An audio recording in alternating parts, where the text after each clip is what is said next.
It's good to be here with you today. Happy Valentine's Day. Thank you. I just got lots of Valentines. That's great. Uh, it's interesting. I love Valentine's Day, not just because of the chocolate. Uh, I loved giving and getting Valentine's cards when I was growing up. And when I was talking to the students, they don't do that anymore. And I'm like, you're missing out on life. I mean, you can't be a teenager and not give a Charlie Brown Valentine or, a Teenage Mutant Ninja Turtle Valentine. I mean, that's a great thing. And so we're going to talk about love today. Surprise, it's Valentine's Day. And we've been looking at this letter, 3 John, and for the past couple of weeks looking at how John is writing to this church leader named Gaius, and he's challenged him and commended him for health and to be healthy and that it'd be well with his soul. Last week he talked to him about that I've got some things I want to tell you, but I need to come do it face to face, and how we need to have relationships that are intimate and open and honest communication. And then this week he's said, I've heard of your love and the love that surrounds the church that you're leading. And these people that are coming through, send them on their way in a good way. And so we're just going to look at this idea of love, and that hopefully we could be a place where people look back and say, well, I've heard of the love there at that place. And so that's Valentine's Day and all the stuff that comes with it. You know, a lot of people ask me, they're like, hey, so what's it like to be single on Valentine's Day? I'm like, it's very cheap. It's great. Don't have to wait in line, no reservations. I mean, it's just a great deal. And so it's like, well, where are you going? Where are you taking your Valentine? I'm like, we're going to watch the All-Star game on my TV tonight is what we're going to do. No, it's funny. Many of us have memories of Valentine's or Valentine's Day cards, or good Valentine's Days or bad ones or whatnot. I figured there was this one card that I saw on the internet that none of us want to get, and I hope none of you give this to anybody because that would be very mean. I think this is why I don't like cats, because if you need to lose 50 pounds, 15 or 50, they will tell you. And so not a good Valentine to get. My favorite one is the train that says, I choose you. Oh, it's so cute, so sappy, right?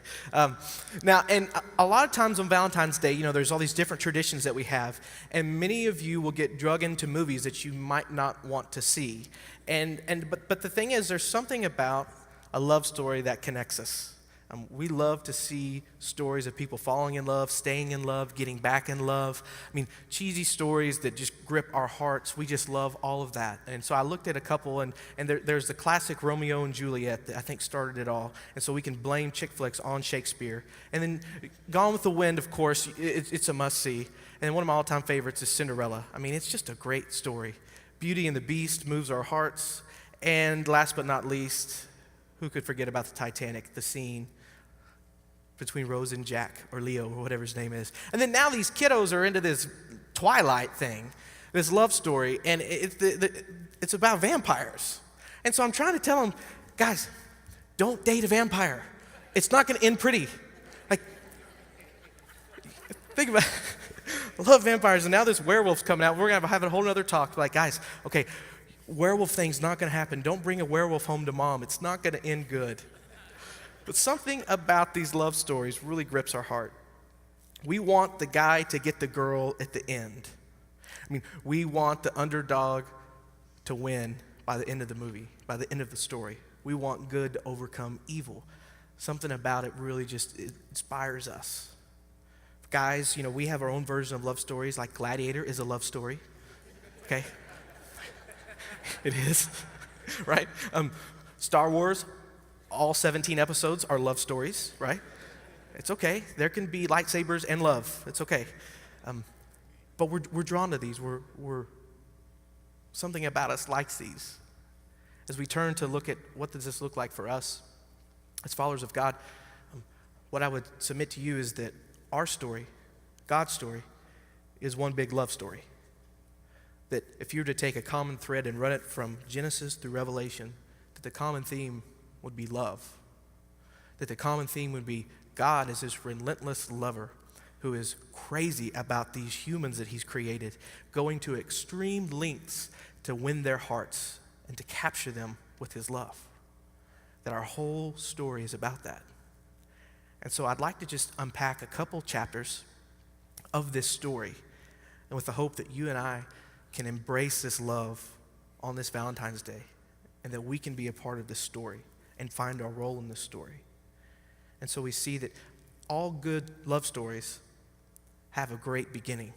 Whether if it was the best of times, it was the worst of times, or whether if it's they lived in the land of a hobbit named Frodo, right? Started a whole nother journey, or a long time ago in a galaxy far, far away, and then like George Lucas letters. Whatever it is, it starts with a great beginning. And so when we turn to our story, it has one of the best beginnings, and it says simply, in the beginning, God created the heavens and the earth. That in the beginning, before there was anything, God existed. God created the heavens and the earth, that he looked over the chaos and the darkness and the void and decided to create heaven and earth. So we see through this Genesis narrative, the creation account, that God started creating everything from the stars, the sun, the moon, the oceans, the dry land, and pulled the wet land back so there could be dry land, and then moved to plants and trees and flowers and birds and animals. We see that this beautiful account of creating all these things, and he kept saying, this is good, this is good, this is good. Then he realized that he needed to create another being lower than the angels, and so God breathed life into Adam. And then he said, this is very good. That now I have someone to express this love through, that God has said that he even made him in his image. So God expressed this love through Adam, and he gave Adam dominion over the whole garden. Gave him fruit to eat. He even had dominion over the animals. He was able to name the animals.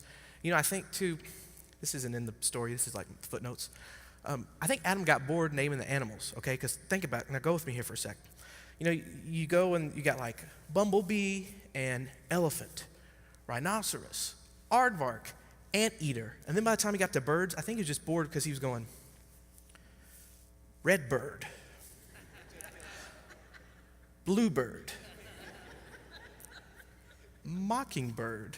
Okay, just a little side note. And so here Adam, and then God realizes that it's not good for man to be alone, so let's create man a helper. And thus we see that God put Adam into this sleep and took a rib out and formed Eve. And to where they were together and united, and they walked with God. They lived in perfect harmony with God. It said that God used to walk through the garden in the cool of the day, that life was exactly how it intended it to be. The creator and the created living together in this harmony of openness, communication, of intimacy. That God showed them what it meant to live life under his reign and rule, and that in turn God was providing and protecting and taking care of his creation. And so in the beginning they walked together hand in hand. They moved hand in hand, and it was good. It was excellent. It was very good.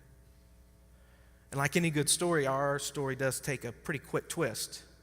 And we see that what was good and excellent in the most excellent way turned into bad pretty quick. And that after time, man decided to live their own ways and to rebel and go outside of God's provision and protection. And that this knowledge of good and evil, this idea of sin came in the scene. And it's extremely important, just side note, by the way, a lot of the way we read the Christian narrative and it's expressed, it starts at Genesis 3 in the fall, and we're starting in the wrong place, okay? Because we have to start at the beginning. If you're reading a story, you have to start at the beginning, right? And so the beginning starts in Genesis 1 with love, not Genesis 3, big, bad, mean God. Are we on the same page? Cool? Okay. You got to start at the right beginning. And so in this time, they're rebelling, they're moving and living outside of God's provision and protection. And so we see that God raises up this character, Moses. And Moses is sent to be this deliverer, this spokesperson. The Israelites, they are in captivity. They are in bondage to the Egyptian people. They are crying and screaming out to God for help. Where are you at? God, must we be slaves much longer? And so God decides to use Moses to bring their rescue and their redemption. And so we know all the story about Moses' interaction with the Pharaoh and Moses' interaction to have God send plagues and do whatever it takes to get his people back. We start to see this theme that regardless of the wandering of God's people, God's going to try to get them back. And so the Israelites were delivered through the Red Sea, and they went and they continually thanked God and remembered God, but then they would wander and leave. And so God used Moses to give 10 commandments. These commandments from which this is what life with God should look like. And they added more rules on top of the commandments. And we typically view these commandments as laws or rules that we have to keep, another checklist. But if you think about it, this is like marriage language. This is like marriage contract language. I mean, God's saying, I'm the God that brought you out of the Red Sea. I'm the God that has provided for you. Therefore, don't have any other gods before me. Like, it's us. And don't covet. You don't need anything else because you have me. And I provided for you in the garden. I can provide for you now.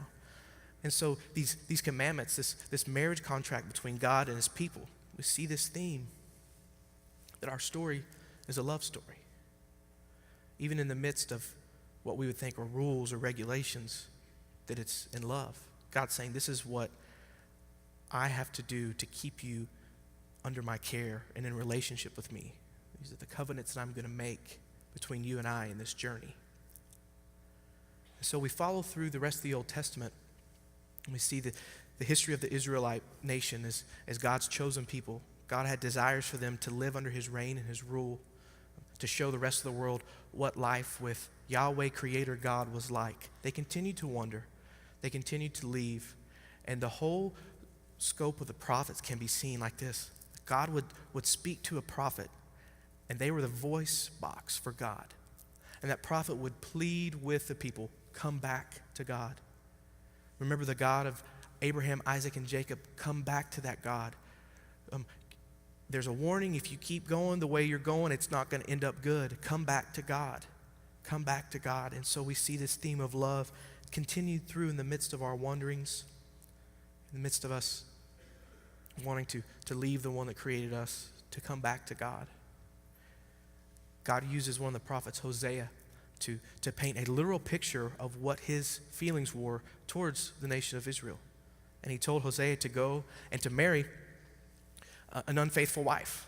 But man, this one's going to succeed great, right? You got Dr. Phil on the next line ready to help on this. And so he says, now go marry this unfaithful wife who is an adulteress. And poor Hosea is going, okay, I mean, you're God. And this is the picture I'm going to paint for the nation of Israel of how I feel about their unfaithfulness to me. That I've been faithful to them and faithful to them, but I feel like they are cheating on me. And here we start to see the jealousy of God and the way that he wants us so bad that he will go to whatever it takes to get our hearts. And so in speaking to Hosea, God said that he would allure her, speaking of the Israelites, that lead her into the desert and to speak tenderly to her. This is love language here, that God wants to woo and allure and get the hearts back of his people. And so we see the account takes place, and God is speaking various words into Hosea, constantly trying to win back the people of the Israelites. And it's very interesting because it was as if God was telling Hosea, you go back to that wife that's been unfaithful because that's how I love my people. Very important that you go back because that's how I love my people. That we wander, we leave, he doesn't. We're unfaithful, and he's faithful. We run, and he pursues us. He goes after us. Many of you know what it's like to be pursued or to pursue someone.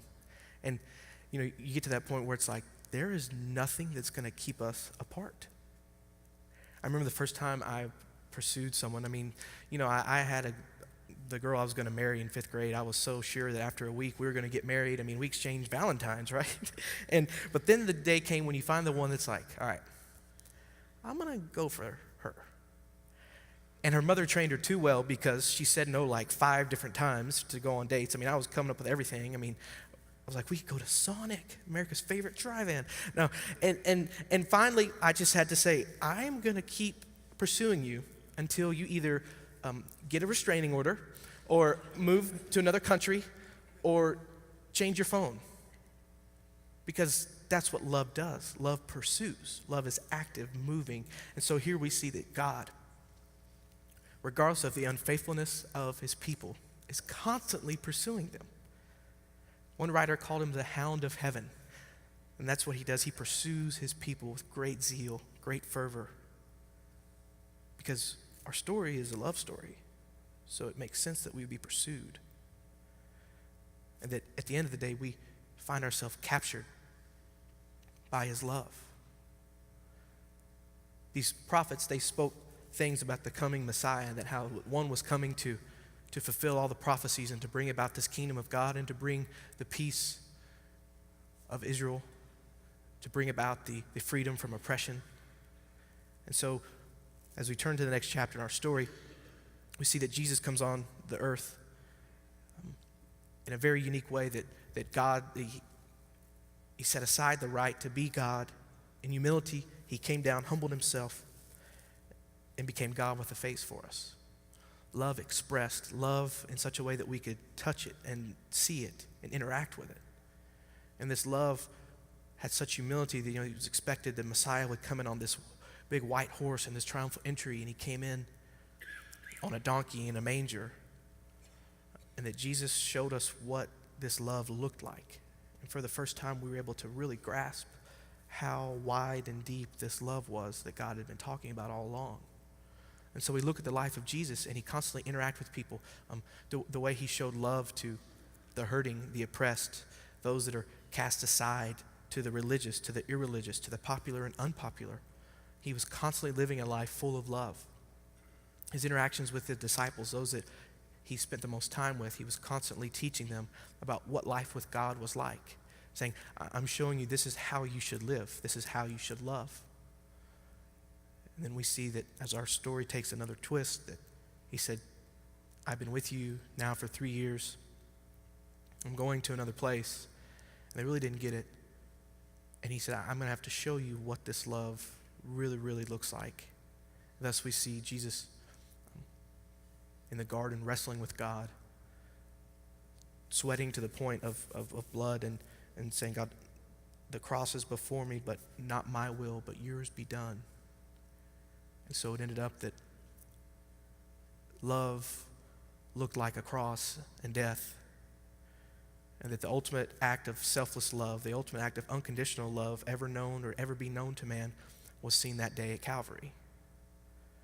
That God showed us through Jesus, this is how much I love you and long for you, that it takes this much for us to be in relationship. This is how much I care. This is how bad I want you. Let me show you the extent of my love. And so we see that the cross is the ultimate act of love that we see in our story. Because our story is a love story. And so sometimes there's pain and great sacrifice involved. And so as Jesus came back and defeated death and conquered sin, brought about his kingdom, and he ran into some people while he was on the earth, and he went ahead and gave them this message of saying, I've shown you how to live. I've shown you what to do. Now it's up to you to go and spread this message. And so thus we see the formation of the early church. We see that this movement started spreading in the East, and that it continues now to this day, and that what started with such a small group has become this worldwide movement of Christ's church and bringing about God's kingdom, this global movement to say this is what life with God looks like, and this hope of restoring things the way they used to be. And so thus we have the church, and that God has given us this mission. It's almost as if we're now characters in this story to play a role of furthering God's movement and inviting others to come along with us. That in love, God has empowered us, that God has great faith in us to spread this movement. While we always hear that we're supposed to have faith in God, we learn at this point in the story that God has great faith in us because he gave us the responsibility to move and to tell about his church. And so we see that we've been entrusted with a lot. We've been entrusted with great things. That our story is starting to reach an end. And we like things to end well if you think about it. I mean, I don't know about you, but when the bad guy always wins, I don't want to go back to the movie. I mean, if Jack Bauer never escaped, I'm not going to keep watching 24 for 7 seasons. Or if they constantly break up, or I'm glad that Mick Dreamy and Mick gray or together finally because I couldn't handle it because it kept breaking my heart. We want things to end well. We want good stories to end well. We want Forrest Gump to marry Janae or whatever her name is, right? We want the Hobbit to get the ring to the fiery place so they can stop getting freaked out by the weird guy that talks to himself, okay? We want things to end well. And it just so happens. Sorry, I laugh at myself sometimes. That's what I do. We all have imaginary friends. Don't lie. Okay, it's okay. Safe place. We're safe. It's Valentine's Day. Our story has a great ending. In fact, our story has the best ending. We see that we turn to the book of Revelation and we see glimpses of what the end is going to look like. We hear this language about the restoration of all things and making all things new, and that the way things used to be back in the garden, they're going to be restored, and it's going to be like it's the garden all over again. And there's going to be a new heaven and a new earth. And Jesus constantly talked about this a little bit, and his disciples never really got it. And sometimes I don't think we really get it either. And then John talked about it while he was exiled on this isle, and he talked about how it's going to be, and that there's going to be clouds and glory and angels and heaven and lots of God, and heaven is going to be this amazing place. And that's how the story ends up. It ends up the way that it began. Face-to-face encounter with God. Face-to-face with God. So, but until then, we live in between the times. We live in between the chapters. It's like this already but not quite yet role in the story. And so I love what Jesus says about heaven. He says that there's coming a day where it's all going to get wiped away. That the tears, the pain, the sorrow will all be wiped away from their eyes. No more death, no more sorrow, no more crying, no more pain. For all these things are gone forever. Man, a world with no tears, with no pain, with no sorrow, no hurting, no wars, no famine, no disease, no earthquakes, no disasters. This is how our story ends. Man, think about the tears you've shed, the sorrow you have, the pain that you felt, the loss that you might, just even in this first year, part of the year. And our story has the best ending. That there will be a day when that's all gone. All gone. And that's not even the best part. The best part is that we get to spend eternity with God. Later on in Revelation, we see these words come up, talking about how that God is going to be with us. We're going to be with him in eternity. His home is now among his people, that he will live with them, and they will be his people. God himself will be with them. And so our story ends amazingly. And I don't know what story you've been living in or believing. Sometimes I feel that as preachers, it's our calling to get the Christian narrative back to the Christians, because I think sometimes it gets hijacked. They tell other stories, but our God, it's a love story, the greatest love story ever told. And here's the great news: it ends really well. And so my hope is that this could be a place, just like John wrote to Gaius and said, I've heard of your love, that we could be great lovers of God. That our hearts for the Lord would be so big that we couldn't help but tell people about this way. About that, I know you're experiencing hurting and pain, but there will be a day that you won't anymore. And I know you can't see that, but there will be a day.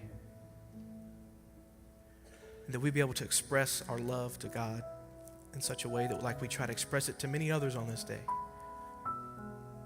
That in the beginning you created me, you knew me, you loved me before I loved you. You knit me together when I was in my mother's womb, and that you walked with me hand in hand.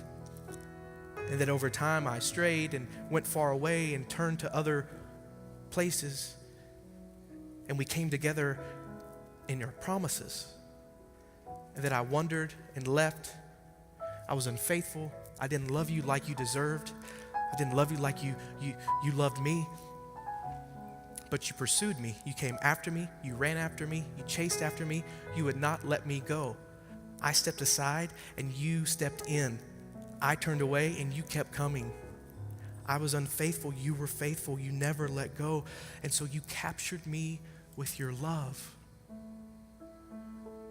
And in Jesus, I saw this picture of you of humility and service and brokenness and care and unconditional acceptance and gentleness, and showed what you would do for me.